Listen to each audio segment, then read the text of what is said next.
তুমি কি জানো গ্রাউন্ড বিনস থেকে প্রাকৃতিক কফি পান করার পর তোমার শরীরের ভেতরে কি ঘটে? কফির মগে প্রথম চুমুকের ১০ মিনিটের মধ্যেই ক্যাফেইন তোমার রক্তে ছড়িয়ে পড়ে। হৃদস্পন্দন বেড়ে যায়, ফলে তোমার মন হয়ে ওঠে একদম চাঙ্গা। কফি পান করার আধ ঘন্টা পর ক্যাফিন তোমার শরীর থেকে অ্যাডেনোসিন নামক রাসায়নিক নির্গত হওয়া রোধ করে। তাই তোমার শরীর থেকে ঘুম দূর হয়ে যায়, আর তখন তোমার মস্তিষ্ক ডোপামিন নামক এক প্রকার সুখদায়ী হরমোন নিঃসরণ করে, যার কারণে তোমার মন আরও উৎফুল্ল হয়ে ওঠে এবং কাজে তোমার পুরো মনোযোগ আসে। সুতরাং কফি তোমার ধৈর্য, মনোযোগ, প্রেরণা সহ জীবনী শক্তি বাড়িয়ে দেয়। কফি নিজে এনার্জি তৈরি করে না, বরং সে তোমার ব্রেনের সাথে একটু চালাকি করে তোমার ভেতরের লুকানো শক্তিকে বের করে আনে। তাহলে অর্গানিক ব্ল্যাক কফি কি শুধুমাত্র একটা পানীয়?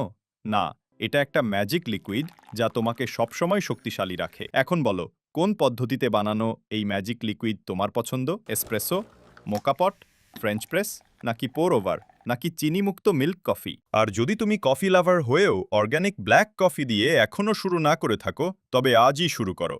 ওটেন কফি রয়েছে তোমার সাথে।